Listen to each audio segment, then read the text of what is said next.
masaya ka ba? Opo, masaya po ako. Happiest memory. My happiest memory ay yung kasama ko yung kaibigan ko, pumunta kami ng palengke. Nagsusukat po kami ng tsinelas at yung nakuha ko pong tsinelas na dapat nasusukatin ko ay tsinelas po ng customer na nagsusukat din po. Saan ka ipinakli? Sa isdang inihaw na isdang tambakol daw po. Paparty ka. Sino ang hindi mo iimbita? Ang taong may galit po sa akin Isang pagkain na hindi mo mahindian. ay yung Jollibee. Basta po libre po. Umutang ba sa'yo na hindi pa bayan? Kung meron, ano ang mensahe mo sa kanya? Meron po.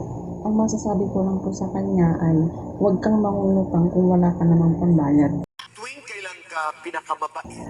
Pagtulog po. Paano mo nalalaman kapag in love ka? Nalalaman ko na po kapag in love ako ay lagi po siya nasa isip ko. Kailan ka huling nalasing? Good girl po ako. Good girl po ako, Tito Boy. Huling hiling mo na tinupad ng Diyos? Lahat naman po ay natupad. Wow!